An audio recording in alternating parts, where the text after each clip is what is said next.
प्रेरितों के काम 9 उसकी 1 से लेके 19 आयत से मैं शुरुआत करूंगा।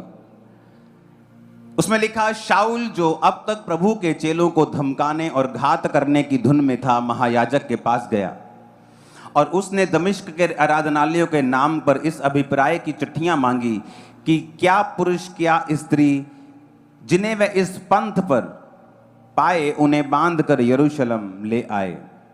परंतु चलते चलते जब वह दमिश्क के निकट पहुंचा तो एकाएक आकाश से उसके चारों ओर ज्योति चमकी और वह भूमि पर गिर पड़ा और उसने शब्द सुना, हे शाऊल तू मुझे क्यों सताता है।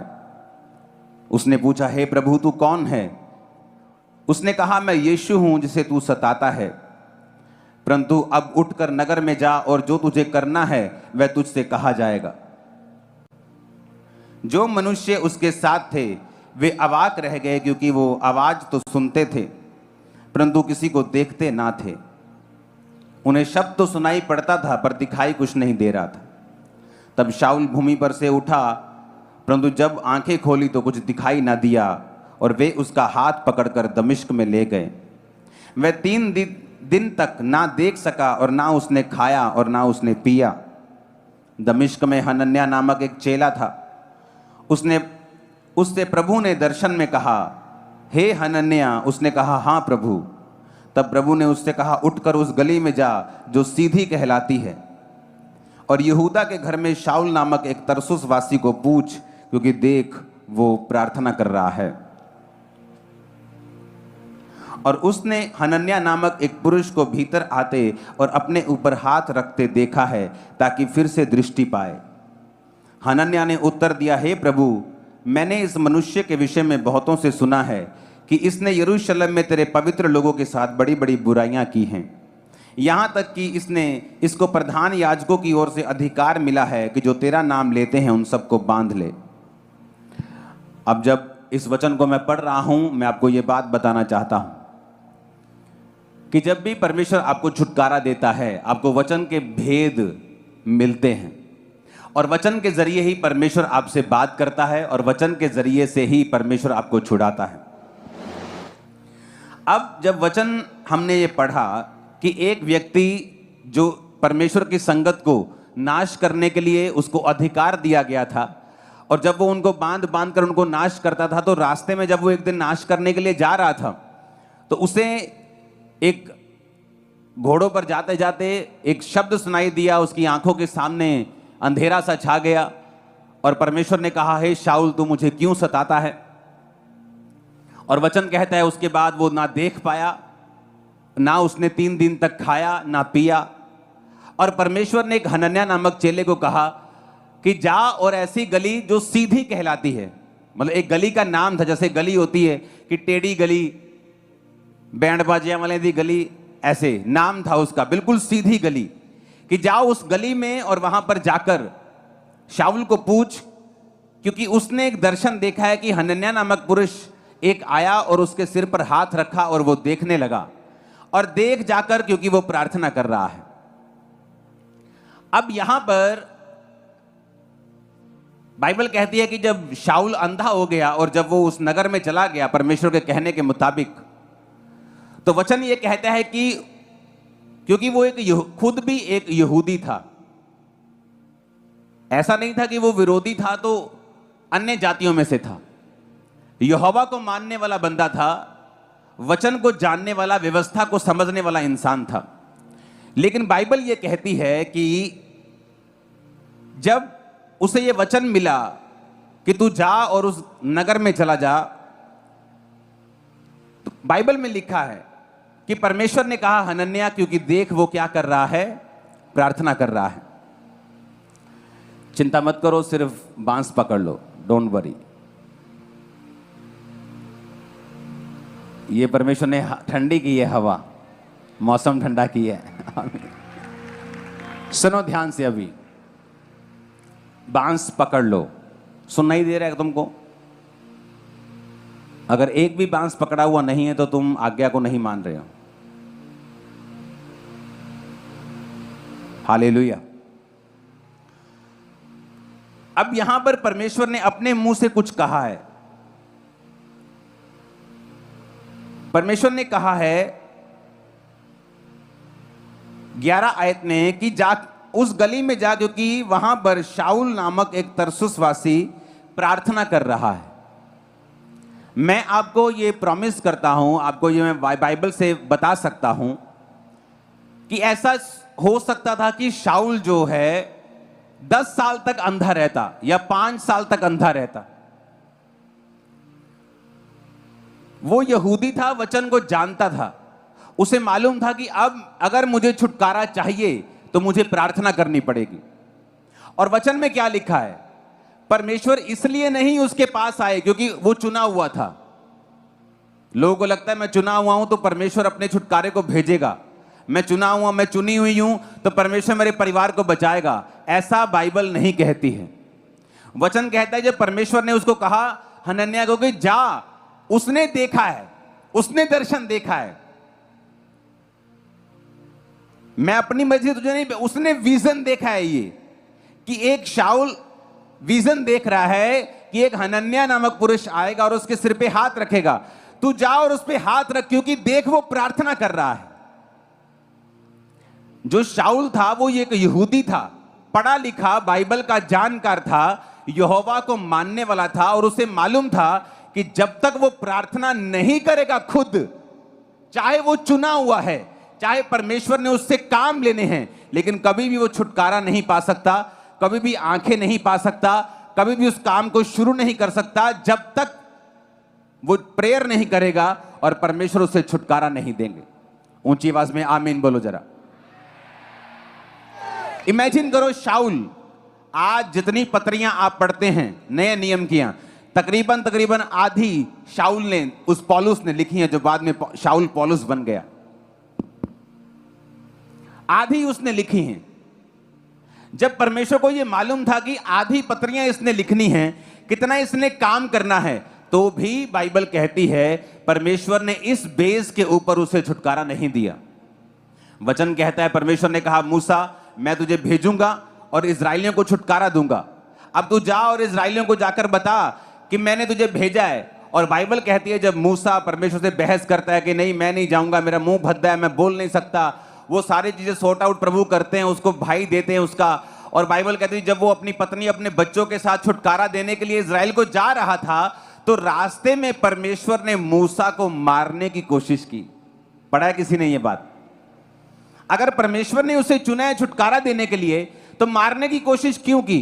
क्योंकि वचन कहता है कि मूसा के जो बच्चे थे उनका खतना नहीं हुआ था, जबकि वचन के मुताबिक उनका खतना होना जरूरी था।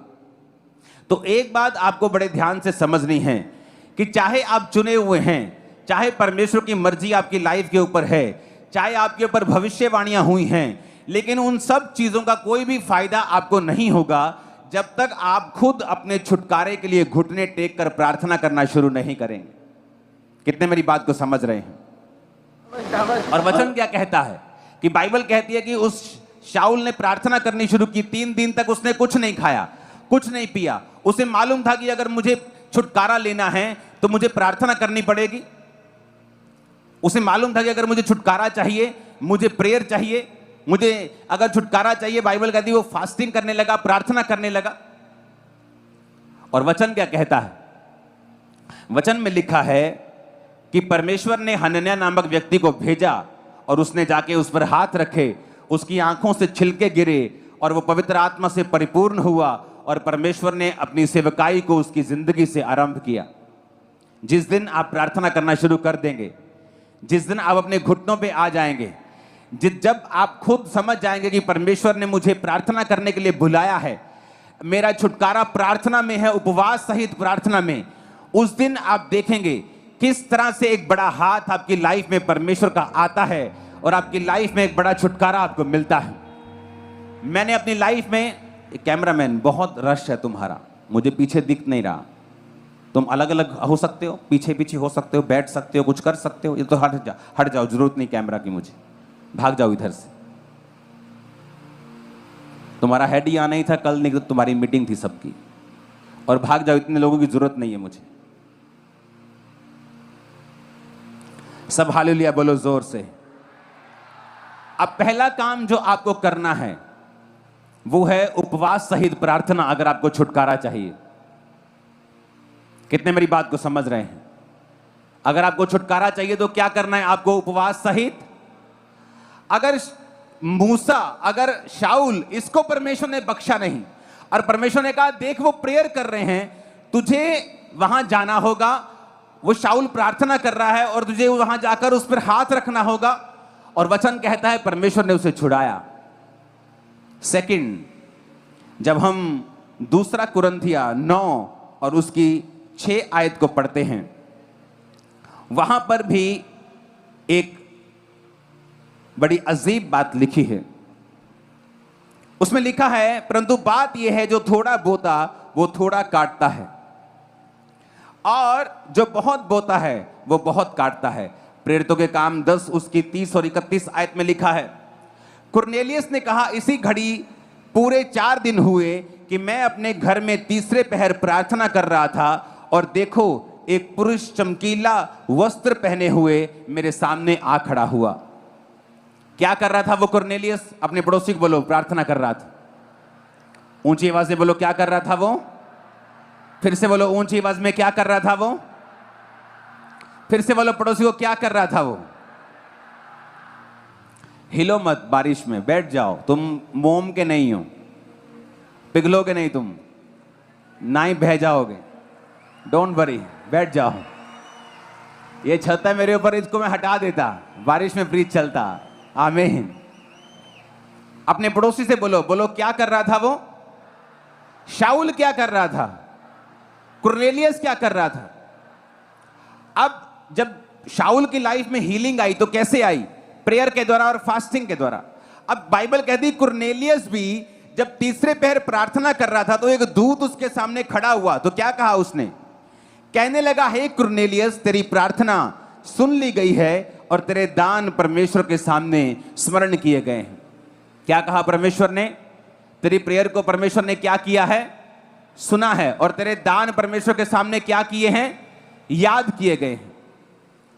2 चीजें अगर विश्वासी की लाइफ में नहीं हैं, पहला प्रार्थना, दूसरा दान। पहला उपवास सहित प्रेयर, दूसरा बोना, दान, टाइथ, ऑफरिंग। वचन कहता है दूत आया और दूत ने कहा, हे कुरनेलियस, तेरी प्रेयर सुन ली गई और तेरे दानों को याद किया गया है। जब आपकी लाइफ उपवास में और प्रार्थना में चली जाए और आप बोना शुरू कर दें, ए लड़के यहीं बैठ जा, ये गीला होता तो हो जाए, बैठ जा यहीं पे। अपने पड़ोसी को बोलो, दान करना, उपवास सहित प्रार्थना करना। जिस दिन ये 2 चीजें तू मानने लगेगा, उस दिन बड़ा छुटकारा तेरा होने लगेगा। आमीन। इतना खड़कने वाला दो जरा। अब मेरी बात को ध्यान से सुनना। पौलुस की लाइफ में हीलिंग हुई, कुरनेलियस की लाइफ में क्या हुआ? इसको हीलिंग की जरूरत नहीं थी। दूत ने कहा तेरी प्रेयर सुन ली गई, तेरे दान याद किए गए हैं।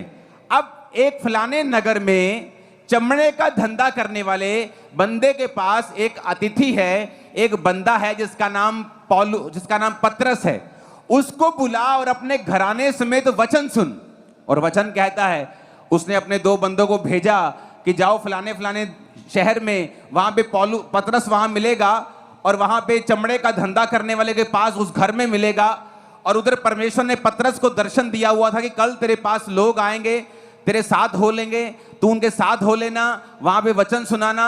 और बाइबल कहती है कुरनेलियस अपने परम मित्रों और अपने परिवार के साथ मिलकर वचनों को सुना उसने पतरस से, और सबने बपतिस्मा लिया और पवित्र आत्मा के दान को पाया। कारण क्या था? क्योंकि कुरनेलियस की प्रार्थना सुन ली गई थी और उसके दान याद किए गए थे। सिर्फ 2 चीजें, उसकी प्रेयर सुन ली गई और उसके दान याद किए गए थे। जिस दिन आप ये बात समझ जाएंगे, मैं आपको वायदा करता हूं, जिस दिन आपकी लाइफ प्रार्थना और उपवास सहित प्रार्थना में चली जाएगी, और दूसरा जिस दिन आपका जीवन बोने में, दान देने में बीज बोने में चला जाएगा। उस दिन से आप ये लिख कर रख सकते हैं अपनी लाइफ के अंदर कि छुटकारा आपका बहुत नजदीक और बहुत बड़ा होने वाला है। अब जब एक व्यक्ति दान देता है तो वचन क्या कहता है? एक परमेश्वर ने रूल बनाया था जो उत्पत्ति 8 और उसकी 22 में लिखा है। परमेश्वर ने कहा, अब से जब तक पृथ्वी बनी रहेगी, बोने और काटने का समय, ठंड और तपन, धूप काल और शीतकाल, दिन और रात निरंतर होते चले जाएंगे। परमेश्वर ने कहा जब तक पृथ्वी बनी रहेगी, बोने और काटने का जो समय है, यानी बोने और काटने का जो सिद्धांत है, वो बना रहेगा पृथ्वी के ऊपर। वचन क्या कहता है?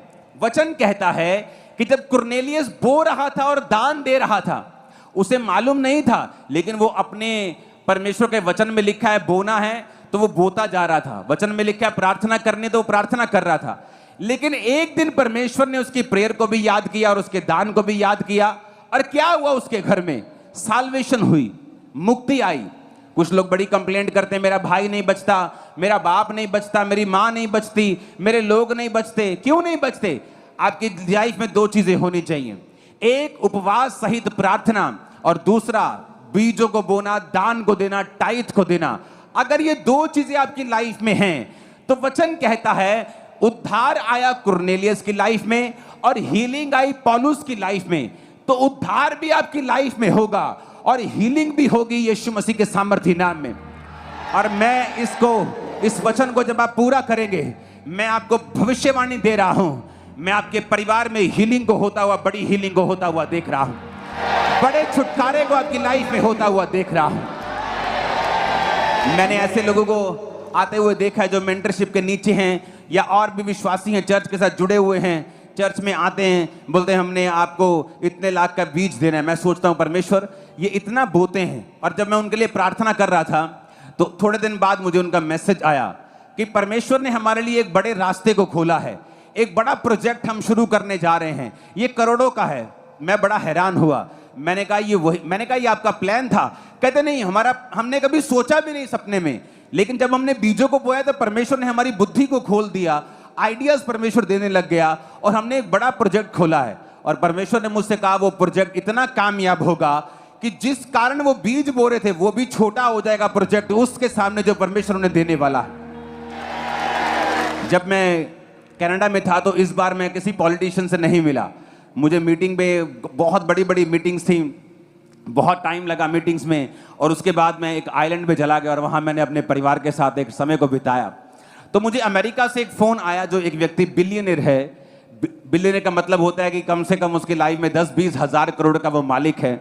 जैसे एलन मस्क है, बिल गेट है, ऐसे ही वो व्यक्ति है, उसकी अपनी क्रिप्टो करेंसी, अपनी चीज़ें बहुत हैं उसकी। तो मैंने उनकी लाइफ में क्या नोटिस कर रहा था, उन जितने अमीर हैं अमेरिका के लोग हैं, अगर वो परमेश्वर में बड़े हैं, मैं क्या नोटिस कर रहा, चाहे वो बिजनेसमैन हैं, लेकिन बहुत से परमेश्वर के जो लोग हैं उनके आसपास रहते हैं। बड़ी सी चैरिटी है, बहुत से परमेश्वर के काम हैं जो वो करते हैं। आज से 20 साल पहले, 2004 की स्टडी है ये, कि आज से 20 साल पहले दुनिया में जितना इवेंजलिज्म होता था, 90% इवेंजलिज्म अमेरिकी लोगों के द्वारा और अमेरिकी बिजनेसमैन लोगों के द्वारा स्पॉन्सर होता था।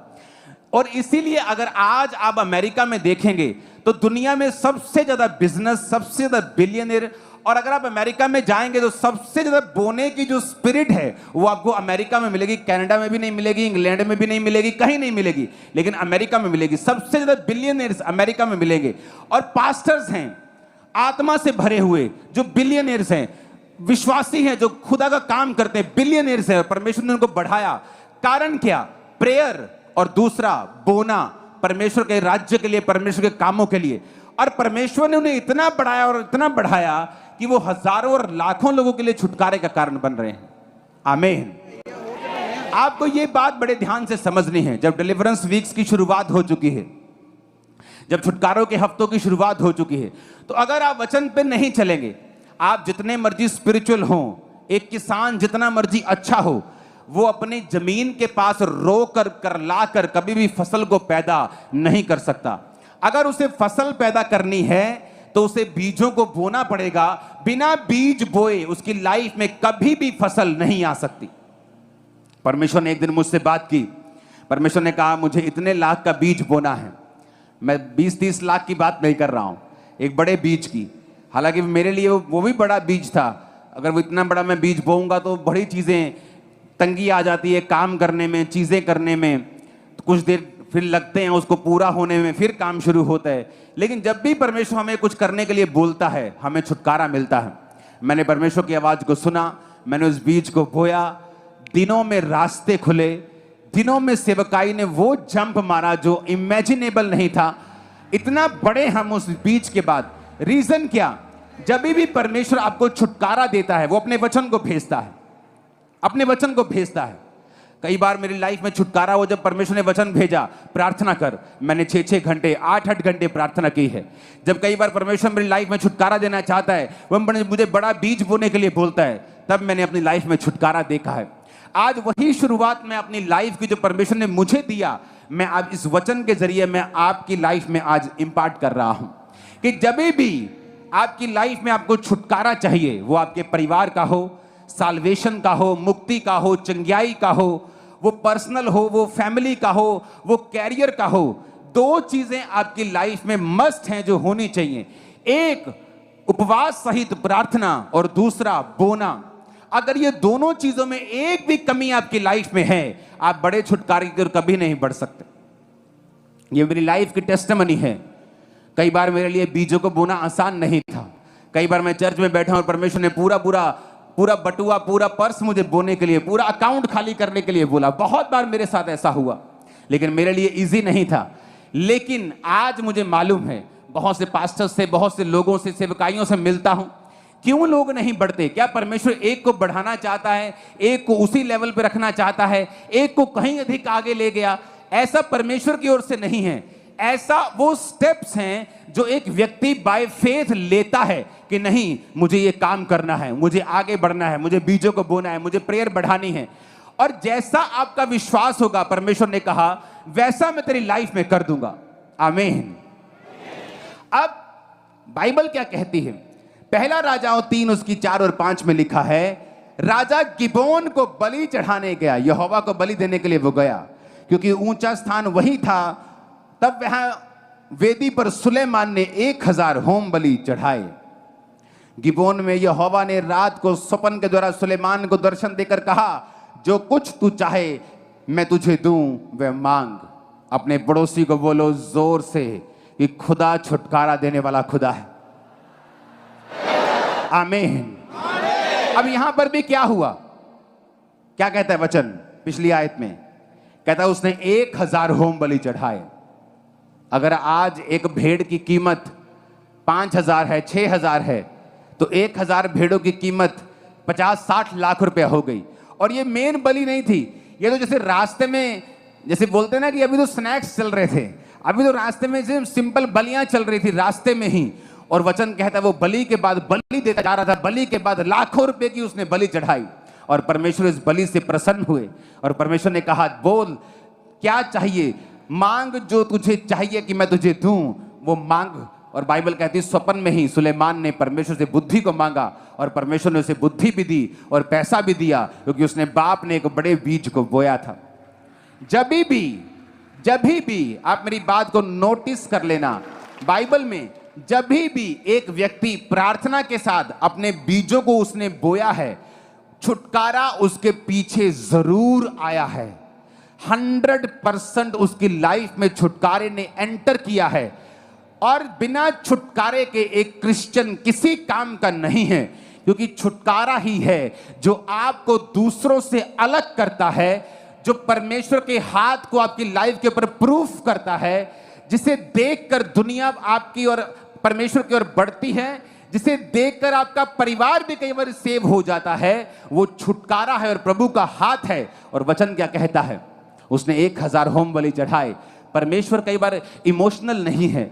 कुछ गीत इमोशनल होते हैं लेकिन वो अच्छे नहीं होते। आप यीशु के लिए पागल मत बने, क्योंकि यीशु ने आपको सियाना होने के लिए बुलाया है। कई बार ऐसी चीजें हम बोल देते हैं जो बिब्लिकल नहीं होती। कई बार हम बोलते हैं यीशु पैसा नहीं देखता, ओ दिल देखता, लेकिन वचन में ये लिखा है साफ साफ कि वो देखता है कि आपके हृदय में क्या है और आपका बीज क्या है। और वचन कहता है कि जब लोग उस ऑफरिंग बॉक्स में पैसा डाल रहे थे तो प्रभु यीशु मसीह देख रहे थे कि उस विधवा ने क्या डाला। इसका मतलब ये नहीं कि परमेश्वर को जरूरत है, क्योंकि जब एक इंसान अपने पैसे पर से भी अपने प्यार को हटा लेता है और प्रभु के लिए बोता है, वो ये साबित करता है कि उसकी लाइफ में पहला स्थान परमेश्वर का है और उसको देखकर परमेश्वर छुटकारे को उसकी लाइफ में भेजते हैं। आप जब भी बाइबल में एक मेजर छुटकारे को होता हुआ देखेंगे, आप हमेशा दो चीजों को जरूर देखेंगे, एक होगी प्रार्थना, दूसरा होगा बीज। ये दो चीजें हमेशा आपके आगे आगे चलेंगी। जब छुटकारा परमेश्वर ने आपको देना होगा, आप इन दो चीजों की ओर आकर्षित हो जाएंगे और करने लगेंगे। और जिस दिन आप उपवास सहित, रोजों सहित प्रार्थना करना शुरू कर देंगे और जिस दिन आप बीजों को बोना शुरू कर देंगे, और वो बीज जो आपको हिलाए, वो बीज जो आपको पेन दे, आपको दर्द दे, हम भी बीजों को बोते हैं। आसान नहीं है, पेन होती है कि ये कैसे करेंगे, अगर ये काम करेंगे तो ये काम कैसे करेंगे, लेकिन बाइबल कहती है जब हम बीजों को बोते हैं और प्रार्थना करते हैं, छुटकारा आपकी लाइफ में एंटर करता है। दोनों हाथों को उठाओ, यीशु के नाम में छुटकारा आपकी लाइफ के अंदर एंटर करे। सिर्फ हिलाओ अपने हाथों को, उठाओ अपने हाथों को, हिलाना मत, अपने हाथों को उठा के रखो, सिर्फ हिलाना मत। यीशु मसीह के नाम में दूत आपके हाथों को टच करें, रिलीज करें छुटकारे को आपकी लाइफ के अंदर यीशु मसीह के सामर्थ्य नाम। आज से इस वचन को सुनने वाले लोग उपवास सहित प्रार्थना करने का मसा और बोने का मसा पाएं और बड़े छुटकारे आपको फॉलो करें यीशु मसीह के सामर्थ्य नाम।